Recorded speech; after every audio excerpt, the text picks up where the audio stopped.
किसी गांव में सोनी नाम की एक लड़की अपनी माँ सुमित्रा के साथ रहती थी। उसकी माँ सिलाई का काम करती थी और लोगों के कपड़े सीकर अपना और अपनी बेटी का गुजारा किया करती थी। बहुत मुश्किल से दोनों माँ बेटी अपने खाने पीने का गुजारा करती। एक दिन गांव के महल से कुछ सिपाही आकर एक अनाउंसमेंट करते हैं। सुनो सुनो, अगले हफ्ते राजकुमार का छोटा बेटा 18 बरस का होने जा रहा है। जिस खुशी में राजकुमार ने सब गांव वालों को न्योता दिया है पार्टी में आने के लिए। तो आप सब लोगों को रात 8 बजे तक महल में पहुंच जाना है। इतना अनाउंसमेंट करके सिपाही वहां से चले जाते हैं। गांव वाले फंक्शन को लेकर काफी एक्साइटेड थे। तभी वहां खड़ा अमन नैना से पूछता है। अरे नैना, पार्टी में तुम क्या पहनकर जा रही हो? अरे मैं तो कोई नया ड्रेस ही पहन कर जाऊंगी। इससे पूछो जो पेवन लगे कपड़े पहन कर जाती है। अरे नैना, तुम्हारा इशारा क्या सोने की तरफ है? हाँ तो और कौन है जो फटे पुराने कपड़े जोड़ जोड़ कर पहनती है। ये क्या पहनेगी फंक्शन में? ऐसी कोई बात नहीं है नैना, मैं फंक्शन में अपनी माँ का अच्छे वाला ड्रेस पहन कर जाऊंगी। अच्छा, हम भी तो देखेंगे तुम्हारी माँ का अच्छे वाला ड्रेस कौन सा है। उसके बाद सोनी अपने घर चली जाती है, जहां पर उसकी माँ कहीं जाने की तैयारी कर रही थी। तभी सुमित्रा सोनी से कहती है। अरे बेटा सोनी, मैं जंगल वाली जादूगरनी के पास जा रही हूँ। उसकी कॉल आई थी, अपने खरगोश के लिए कपड़े बनवाना चाह रही है। लेकिन माँ, मुझे आपसे कुछ कहना है। हाँ सोनी बोलो, परेशान लग रही हो बहुत, क्या हुआ है? माँ, आज कुछ सिपाही आए थे महल से अनाउंसमेंट करने। अगले हफ्ते राजकुमार के बेटे का जन्मदिन है और सब वहाँ नया जोड़ा पहनकर जाएंगे। मेरे पास तो कोई नए कपड़े नहीं, मुझे एक नया ड्रेस दिला दो। सोनी बेटा, तुम समझती क्यों नहीं? मैं जो सिलाई करती हूँ उसमें बस खाने पीने का ही खर्चा पूरा होता है। लेकिन माँ, सब मेरा मजाक उड़ाते हैं, हंसते हैं मुझ पर। मैं पार्टी में क्या पहन के जाऊंगी? सुमित्रा जानती थी कि वो अपनी बेटी की ये ख्वाहिश पूरी नहीं कर सकती, लेकिन फिर भी उसका दिल रखने के लिए उसे हाँ बोल देती है। ठीक है बेटी, मैं कुछ करती हूँ, तो चिंता मत कर। मैं जादूगरनी के यहाँ जा रही हूँ, वो इतनी बुरी नहीं है। सब गांव वालों ने उसको बदनाम किया हुआ है, मैं उससे बात करूंगी। और फिर सुमित्रा वहां से जादूगरनी के घर पहुंच जाती है। जादूगरनी के खरगोश को देखकर उसे उसके ड्रेस का लगभग अंदाजा हो जाता है और वो जादूगरनी से जाने की इजाजत लेती है। अच्छा मैं चलती हूँ जादूगरनी, मेरी बेटी घर इंतजार कर रही होगी। अरे कुछ देर रुक जाओ मेरे पास। गांव वाले तो मुझसे इतना डरते हैं, मुझे बुरा समझते हैं।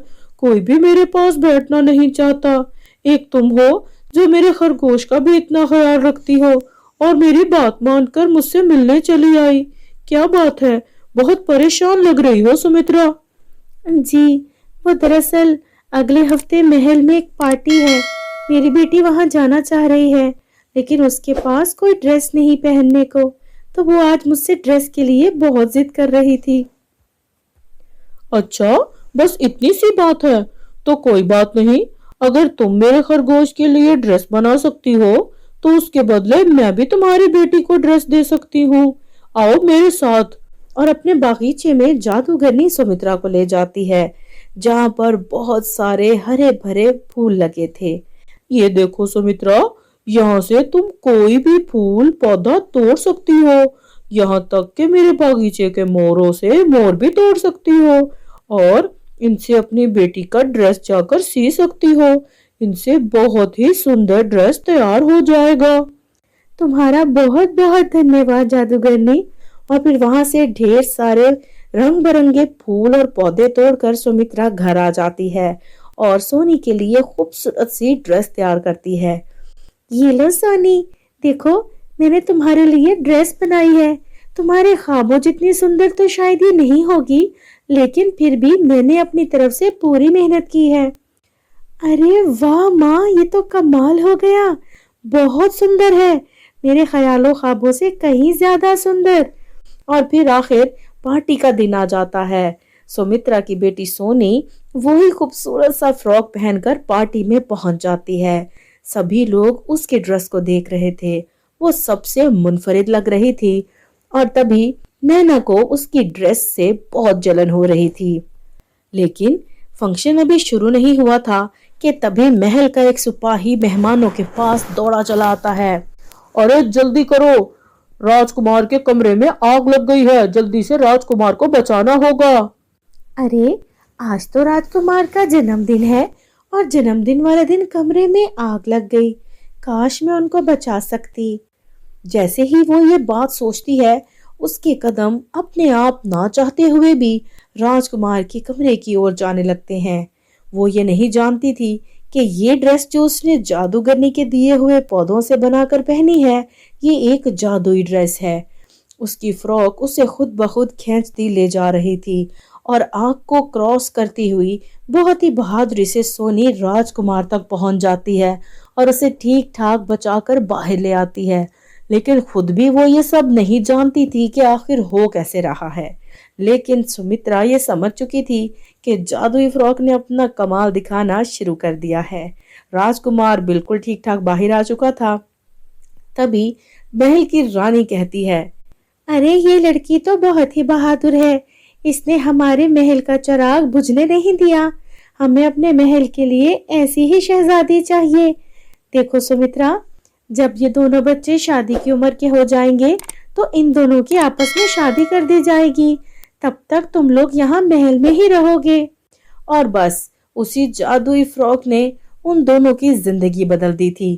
کچھ ہی عرصے میں دونوں کی شادی ہو جاتی ہے اور سونی راجکمار کے ساتھ ہنسی خوشی زندگی گزارنے لگتی ہے، اور اسی محل میں سمترا بھی ہنسی خوشی زندگی گزارنے لگتی ہے۔